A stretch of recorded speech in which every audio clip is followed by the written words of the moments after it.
नीलम जी के लिए यहाँ पर खड़े होकर बोलना आसान नहीं था। पैंट शर्ट पे खड़ी हुई हैं, चूड़ियां नहीं है हाथ में, गले में मंगलसूत्र नहीं है, मांग में सिंदूर नहीं है, पर्दा भी नहीं करती हैं। वो भी आप जैसे ही परिवार से हैं। उनके गांव देहात में भी ऐसे घूंघट होता है, सारी परंपराएं हैं। लेकिन ये संघर्ष, अगर हम बाबा साहेब के अनुयायी हैं और वास्तव में इस देश में जो है हम कल्चरल चेंज चाहते हैं, सांस्कृतिक परिवर्तन चाहते हैं, तो हमें इसमें इफ्स एंड बट्स नहीं करने पड़ेंगे। हमें जो है सीधे सीधे तौर पर निर्णय लेना पड़ेगा कि ये जहर है, इस जहर को चाहे मैं धीरे धीरे खाऊं चाहे एकदम से खाऊं, मेरी मृत्यु निश्चित है। अगर कोई दावा करता है कि परम पूज्य बाबा साहेब डॉक्टर भीमराव अम्बेडकर से ज्यादा पढ़ा लिखा है, तो निसंदेह वह उन पर उंगली उठा सकता है कि मैं बाबा साहेब के निर्णय से सहमत नहीं हूं, मैं अपना निर्णय खुद लूंगा। अगर परम पूज्य बाबा साहेब डॉक्टर भीमराव अम्बेडकर इस समाज को हिंदू धर्म छोड़ने का आदेश कर रहे हैं, तो क्या कारण हो सकता है कि हिंदू धर्म ना छोड़े?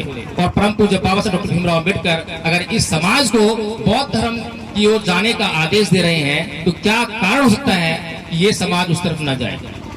उन आंदोलनों की परिणति कहां पर होती है? अगर ये जो बुद्धिजीवी वर्ग है, अगर वास्तव में ये समाज की तरफ दृष्टि करता, समाज के दुख दर्द को सोचता, तो मैं ये समझता हूं कि जो आज बुद्धिजीवी वर्ग अपने आप को एमएलए एमपी बनाने में लगा हुआ है, यह बुद्धिजीवी वर्ग अपने आप को एमएलए एमपी ना बनाकर समाज को एमएलए एमपी कैसे बनाया जाए, इसकी योजना बना रहा होता। ये वो नाई नहीं था, ये वो अध्यापक नहीं था, ये वो चपरासी नहीं था जो मुझ पर अत्याचार रहे थे। ये तो एक पूरी की पूरी व्यवस्था है जो बचपन से मुझ पर अत्याचार कर रही है, पूरी व्यवस्था है। इसीलिए परम पूज्य बाबा साहेब डॉक्टर भीमराव अम्बेडकर 13 अक्टूबर 1935 को इस नतीजे पर पहुंचे कि मैं हिंदू धर्म में पैदा हुआ, यह मेरे बस की बात नहीं थी, लेकिन मैं हिंदू मरूंगा। अम्बेडकरवादी और अम्बेडकर समर्थक होने में क्या फर्क है? कोई समझता है? हाथ खड़कता है कोई? अम्बेडकरवादी जब मैं कहता हूं तो बाबा साहेब ने जो कुछ भी मेरे लिए कहा है, जो कुछ भी मुझे दिशा निर्देश दिया है, मुझे एक एक बात को मानना पड़ेगा, तब मैं अम्बेडकरवादी कहलाऊंगा। अगर मैं ये कहूं कि ये बात तो ठीक है बाबा साहेब की, लेकिन ये बात को थोड़ा सोचना पड़ेगा, तो मैं अम्बेडकरवादी हो सकता हूं क्या?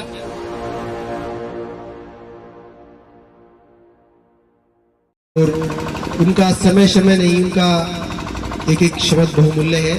कृपया आप ध्यान से सुनना। डॉक्टर जय भीम प्रकाश जी, बहुत बहुत साधुवाद, धन्यवाद। एक बार की बात है, एक बुढ़िया थी और एक खंबे की रोशनी में कुछ ढूंढ रही थी। वहां पर एक आदमी आया, उससे पूछा कि बुढ़िया माई क्या ढूंढ रही है? बुढ़िया माई बोली कि बेटा मेरी सुई खो गई है, इसलिए इस खंबे की रोशनी में मैं अपनी सुई ढूंढ रही हूँ। तो वो भी वहां सुई ढूंढने लगा। बहुत देर हो गई पर सुई नहीं मिली। कुछ देर बाद वह व्यक्ति बोला कि बुढ़िया माई अच्छी तरह से पता है कि सुई यही खोई थी? तो बुढ़िया कहती है कि बेटा सुई तो झोपड़ी में खोई थी, लेकिन रोशनी यहाँ पर है, इसलिए मैं यहाँ ढूंढ रही हूँ। तो ये हाल उस बुढ़िया का जो था, ये हाल आज हमारे समाज का भी है। समस्या क्या है उसको जानना नहीं है, जानता नहीं है। समस्या का हल क्या है उसको खोजता नहीं है, और फिर चिल्लाता रहता है कि हाय रे मैं मरा, हाय रे मैं मरा, मेरा संविधान खतरे में है, ईवीएम मशीन में घोटाला है, लोकतंत्र खतरे में है, बाबा साहेब का देश खतरे में है, सब कुछ खतरे में है। लेकिन जो मूल समस्या है उस पर कभी गौर नहीं करता। अभी मुझसे पूर्व एक वक्ता बोल रहे थे कि शिक्षा सबसे जरूरी है, हमें शिक्षा पर जोर देना चाहिए। ठीक बात है, पर मैं कहता हूं कि शिक्षा से भी जरूरी अगर कोई चीज है तो वो है कल्चर्ड होना, सांस्कृतिक होना। बाबा साहेब डॉक्टर भीमराव अम्बेडकर ने शिक्षा के महत्व को पहचानते हुए 16 लोगों को विदेश पढ़ने के लिए भेजा, शिक्षा हासिल करने के लिए भेजा। उनमें से एक भी वापस नहीं आया, सारे के सारे वहां रह गए। कारण क्योंकि वे कल्चर्ड नहीं थे। शिक्षित तो हो गए, शिक्षा हासिल की, लेकिन उस शिक्षा का उपयोग सिर्फ अपने लिए और अपने परिवार का पेट पालने के लिए करते रहे। इसीलिए जब हम समस्या को समझेंगे नहीं, जानेंगे नहीं, तो हम उसका उपाय कैसे करेंगे, समस्या का हल कैसे करेंगे? यहाँ पर आपके सामने लिखा है शिक्षित बनो, संगठित रहो, संघर्ष करो। यह नारा सुनने में बड़ा अच्छा लगता है, तार्किक लगता है, लेकिन जब मैंने यही नारा इंग्लिश में पढ़ा तो मेरे होश उड़ गए। ये क्या हो रहा है? ये समाज जो है क्या इतना दिशाहीन है? शिक्षित बनो तो बाबा साहेब अंग्रेजी में बोलते हैं एजुकेट, कुछ नहीं बोलते एजुकेट। और जो पढ़े लिखे लोग हैं वे जानते हैं कि एजुकेट का मतलब शिक्षित बनो नहीं होता। एजुकेट वर्ब है, शिक्षित करो। बाबा साहेब कर्तव्यनिष्ठ थे, पूरी जिंदगी समाज के लिए जिए, समाज के लिए मरे। तो किसी को स्वार्थी होने के लिए कैसे कह सकते हैं? इसीलिए वो समाज को आदेश करते हैं कि शिक्षित बनो नहीं, शिक्षित करो। शिक्षित करने के लिए क्या चाहिए? या तो मैं खुद शिक्षित हूं तब किसी को पढ़ाकर शिक्षित कर सकता हूं, या मैं पढ़ा लिखा नहीं हूं तो मेरे पास कुछ संसाधन है जिनका उपयोग करके मैं अपने समाज को शिक्षित करने का काम कर सकता हूं। लेकिन वह शिक्षा कल्चर होनी चाहिए, एक संस्कृति से जुड़ी हुई होनी चाहिए, एक दिशा में लगी हुई होनी चाहिए, ताकि शिक्षित होने के बाद उस व्यक्ति को यह कहने की आवश्यकता ना पड़े कि पे बैक टू सोसाइटी। जरूरत ही नहीं पड़ेगी अगर वो कल्चर होगा तो। अगर उसे अपने मिशन मूवमेंट की समझ होगी तो उसे कहने की आवश्यकता नहीं पड़ेगी। यहाँ लाइब्रेरी की स्थापना हुई है, समाज के लोग यहाँ पढ़ने आएंगे, लेकिन जो समाज के दुख दर्द को समझेंगे, किस तरह से इस लाइब्रेरी की स्थापना की गई है उस बात को समझेंगे, तो उन्हें कभी भी बात में ये कहना नहीं पड़ेगा कि आप भी इस संस्था से जुड़िए। वे अपने आप पे बैक टू सोसाइटी कल्चर होकर आएंगे। इसीलिए हमें परम पूज्य बाबा साहब डॉक्टर भीमराव अंबेडकर भारत के लिए क्या कहना चाहते थे उसको समझना बहुत जरूरी है। अब मैं ये जानना चाहता हूँ, हालांकि संख्या बहुत कम रह गई है लेकिन फिर भी कोई बात नहीं, मैं यह जानना चाहता हूँ कि कितने लोग हैं जो बाबा साहेब को मानते हैं? हाथ खड़ा करा, ईमानदारी से खड़ा करना। बहुत बढ़िया। कितने लोग हैं जो अम्बेडकरवादी हैं? अम्बेडकरवादी कितने लोग हैं? अच्छा, थोड़े से कम रह गए, यानी कि समझदारी कुछ है, जान गए कि मैं क्या कहना चाह रहा हूँ। चलिए, अम्बेडकरवादी और अम्बेडकर समर्थक दो शब्द हैं, इनका अर्थ समझते हैं क्या? अम्बेडकरवादी और अम्बेडकर समर्थक होने में क्या फर्क है? कोई समझता है? हाथ खड़ा करता है कोई? नहीं जानते, बड़ी समस्या है। देखिए, अम्बेडकरवादी जब मैं कहता हूं तो बाबा साहेब ने जो कुछ भी मेरे लिए कहा है, जो कुछ भी मुझे दिशा निर्देश दिया है, मुझे एक एक बात को मानना पड़ेगा, तब मैं अम्बेडकरवादी कहलाऊंगा। अगर मैं ये कहूं कि ये बात तो ठीक है बाबा साहेब की, लेकिन ये बात को थोड़ा सोचना पड़ेगा, तो मैं अम्बेडकरवादी हो सकता हूं क्या? हो सकता हूं? तो ऐसा ही हाल आज मेरे समाज का है। परम पूज्य बाबा साहब डॉक्टर भीमराव अंबेडकर ने इस समाज के दुख दर्द को समझते हुए इसका इलाज करने का प्रयास किया, एक दवाई का इजाद किया और उस दवा को देने का भी काम किया। लेकिन ये दुर्भाग्य है इस समाज का कि इस समाज ने उस दवाई को खाने का काम नहीं किया। और हम बीमार हो, डॉक्टर के पास जाएं, तो डॉक्टर दवाई दे और उस दवाई को अगर हम खाएं ना तो क्या सही हो सकते हैं क्या?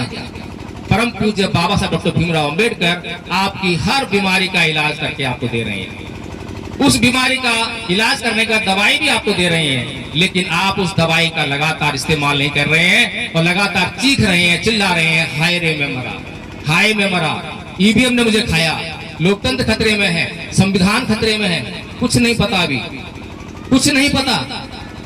परम पूज्य बाबा साहब डॉक्टर भीमराव अंबेडकर बचपन में जब वे नाई के पास बाल कटाने के लिए गए तो नाई ने उनके बाल काटने से इंकार कर दिया। स्कूल में पढ़ने के लिए गए तो शिक्षक ने, अध्यापक ने उन्हें भीतर बैठकर पढ़ने की इजाजत नहीं दी, बाहर बैठकर पढ़ने दिया।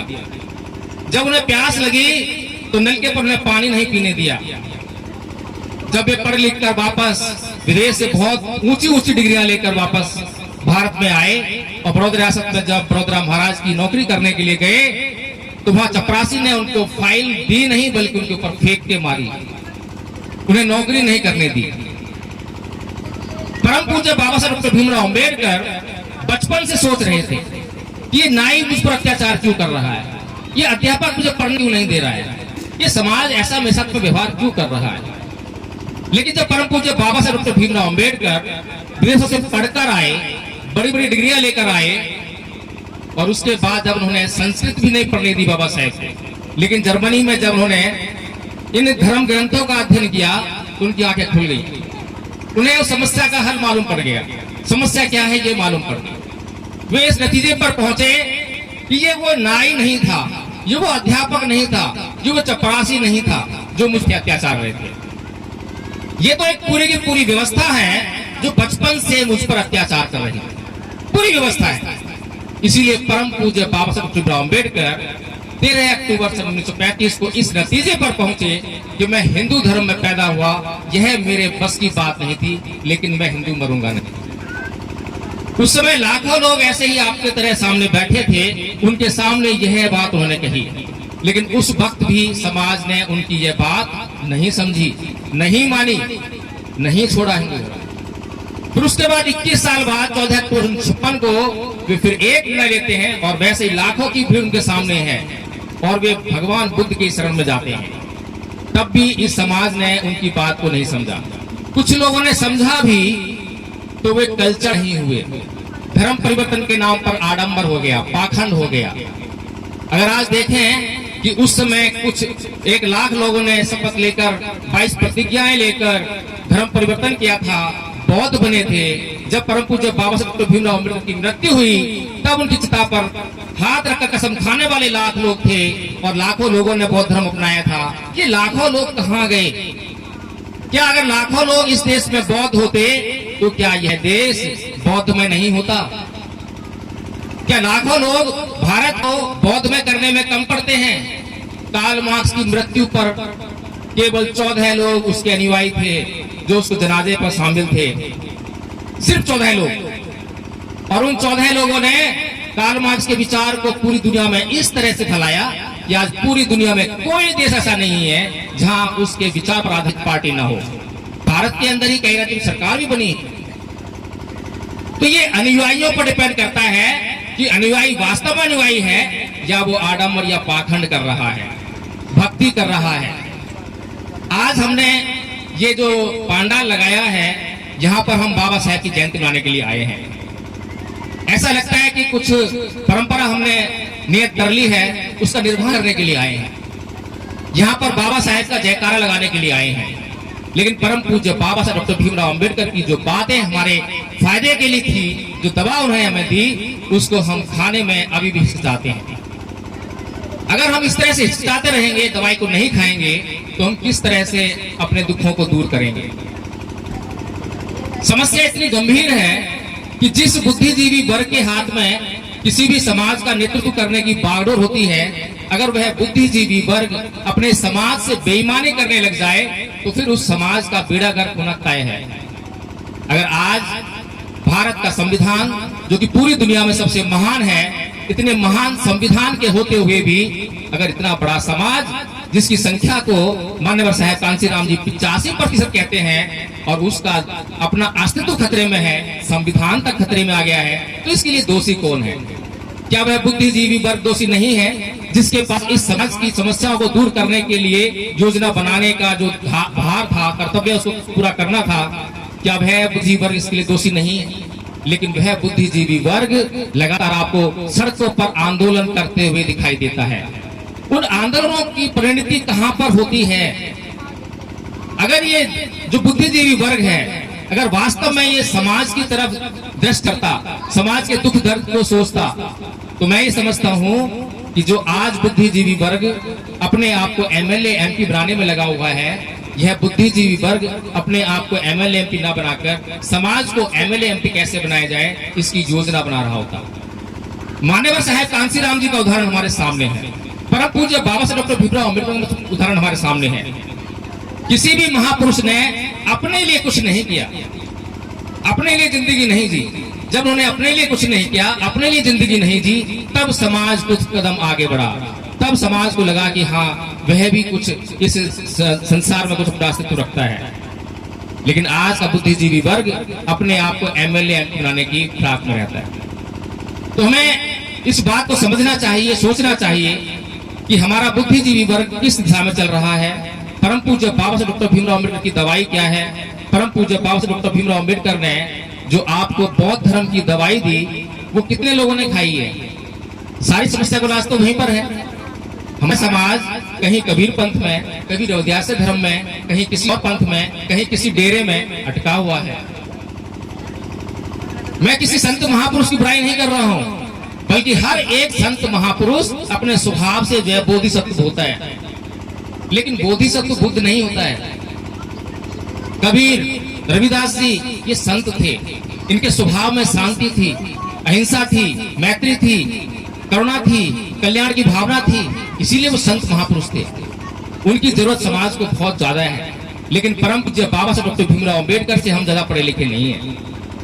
अगर कोई दावा करता है कि परम पूज्य बाबा साहब डॉक्टर भीमराव से ज्यादा पढ़ा लिखा है तो निसंदेह वह उन पर उंगली उठा सकता है कि मैं बाबा साहब के निर्णय से सहमत नहीं हूं, मैं अपना निर्णय खुद लूंगा। अगर परम पूज्य बाबा साहब डॉक्टर भीमराव अम्बेडकर इस समाज को हिंदू धर्म छोड़ने का आदेश कर रहे हैं तो क्या कारण हो सकता है कि हिंदू धर्म ना छोड़े?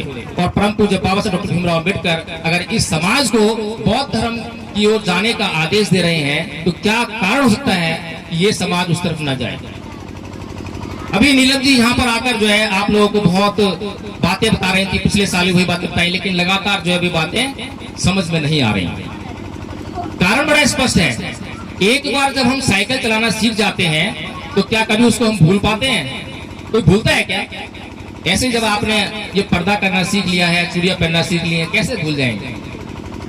लेकिन जब समाज में ये मालूम पड़ जाए कि गुटखा खाने की आदत पड़ गई है, शराब पीने की आदत पड़ गई है, जुआ खेलने की आदत पड़ गई है और ये आदतें मेरे लिए घातक हैं, मेरे परिवार के लिए घातक हैं, तो फिर क्या करता है वो?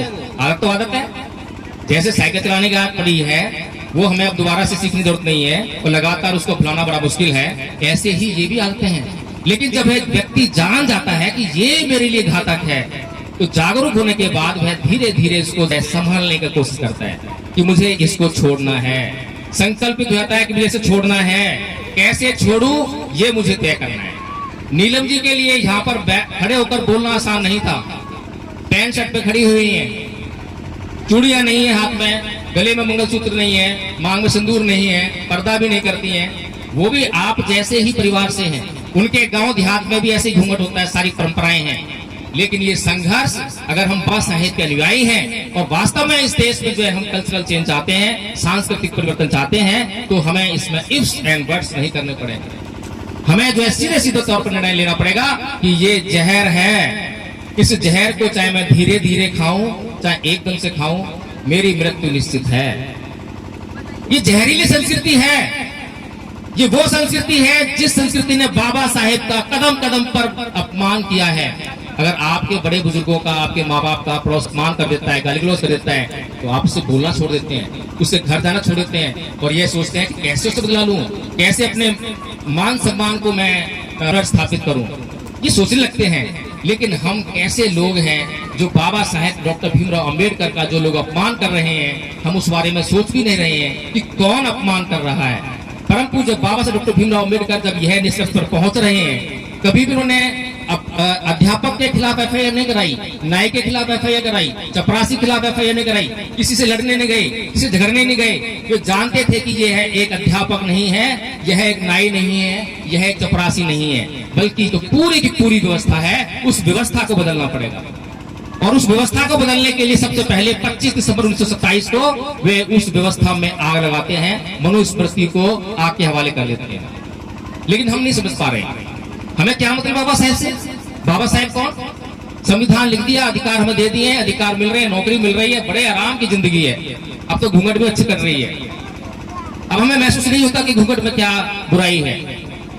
अब हमें ये जो लोग ला रहे हैं कि संविधान खतरे में है, जब खतरे में आए तो देखेंगे, जब कोई मारने पीटने आए देखेंगे, जब कोई अत्याचार हो जब देखेंगे। अभी तो फिलहाल आराम मिल रहा है ना। तो परम पूज्य बाबा साहेब जिस महान शख्सियत की शरण में जाने की सलाह देते हैं, वह कहता है कि जाति भी दुखा, जरा भी दुखा, व्याधि दुखा, मनाम भी दुखा, शोक पतिव दोनस्वी पायासा भी दुखा, यम संग लपति कंपी दुखं, संकेतेन पंचुपादान खंदा भी दुखा। कि जन्म लेना दुख है, मृत्यु दुख है, बुढ़ापा दुख है, रोग दुख है। जो चीज हम चाहते हैं जिंदगी में अगर वो ना मिले तो वो दुख है। कुल मिलाकर ये जो 5 स्कंदों से निर्मित शरीर है, ये दुखों का घर है। भगवान बुद्ध से पहले जितने भी लोग ऋषि मुनि तपस्या करते थे, उनका उद्देश्य होता था कि सुख ढूंढना है, स्वर्ग प्राप्त करना है, अप्सराओं को ढूंढना है। ये उनके उद्देश्य होते थे तपस्या करने के। लेकिन पहली बार वह महामानव इन सब को छोड़कर दुख की खोज में गया। भगवान बुद्ध ना तो सुख को ढूंढने गए, ना स्वर्ग को खोजने गए, ना अप्सराओं को ढूंढने गए। वे क्या ढूंढने गए? दुख को खोजने गए। तो बाबा साहब डॉक्टर भीमराव अम्बेडकर उस महामानव के अनुयायी हैं जो दुख की खोज में गया, दुख को ढूंढ लिया, दुख को परिभाषित कर दिया और दुख को ढूंढने के बाद उसका अंत कर दिया और फिर उसके जीवन में सुख ही सुख रह गया। लेकिन हमारा समाज उस संस्कृति से लिप्त है जो कि जरा सा सुख आते ही उसको भोगने के लिए भागता है, दौड़ता है। एक शराबी को जैसे ही पूरा दिन काम करेगा, मजदूरी करेगा, 500 रुपया कमाएगा और शाम को उसके सामने सुख के रूप में एक बोतल आ जाती है, 500 रुपया उस पर खर्च कर देता है और वह पूरी जिंदगी इसी तरह से उस गरीबी नाम के दुख में पड़ा रहता है। लेकिन जो भगवान बुद्ध के अनुयायी होते हैं वो जान जाते हैं कि ये गरीबी मेरे जीवन में दुख है, जब तक मैं इस गरीबी का नाश नहीं करता मेरे जीवन में अमीरी नाम का सुख नहीं आ सकता। तो भगवान बुद्ध जो है जिस तरीके से इस संसार को चलाना चाहते हैं उस तरीके से यह संसार नहीं चलना चाहता है, इसीलिए यह संसार लगातार अपने आप को अपने जीवन में दुखों को आमंत्रित करता है। भगवान बुद्ध के ऊपर बोलने के लिए बहुत कुछ है।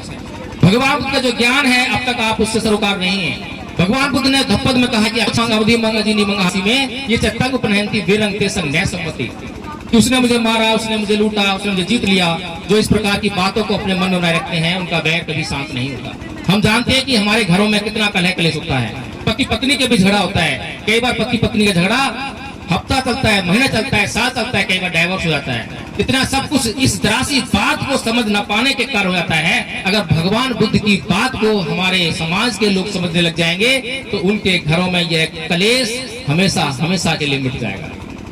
भगवान बुद्ध कहते हैं नाही वेरेन वेरासमंग अवेरेन च समंति ऐस धमुसनंतनो कि वैर से कभी वैर शांत नहीं होता, अवैर से ही वैर शांत होता है। यह बौद्ध संस्कृति है, यह वो संस्कृति है जिसकी तरफ परम पूज्य बाबा साहब डॉक्टर भीमराव अम्बेडकर हमें जाने के लिए आमंत्रित कर रहे हैं, हमें आदेश कर रहे हैं। और दूसरी तरफ वो संस्कृति है जो बार बार कहती है कि ईंट का जवाब पत्थर से दो, और हमने अपनी पूरी जिंदगी में वही सीखा है, बचपन से वही सीखते हैं, वही हमारे समाज चलता रहता है। ईंट का जवाब पत्थर से दो, उसने मुझे मारा छोड़ कैसे दूंगा, बदला लेकर आऊंगा, बदले की संस्कृति है। महाभारत के युद्ध में श्री कृष्ण जी अर्जुन को कहते हैं कि अर्जुन मार, तेरे सामने जो लोग खड़े हैं वो पापी हैं, उन्होंने अधर्म किया है, उनको मार डाल। वो उसको ये नहीं कहते हैं कि चलो उनको समझाने चलते हैं। और जब दुर्योधन के पास जाते हैं तो क्या बोलते हैं, चल भाई तेरे को अंत में मैं कहता हूं कि बस 5 गांव दे दे, 5 गांव दे दे। 5 गांव क्या मतलब, नाक का सवाल है, नाक का सवाल लेकर चलते हैं। भगवान बुद्ध इन नाक के सवालों को हमेशा हमेशा के मिटा देते हैं, व्यक्ति को इतना शुद्ध कर देते हैं, उसका चित्त इतना परिष्कृत कर देते हैं कि उसके पास नाक जैसा कोई सवाल नहीं रहता।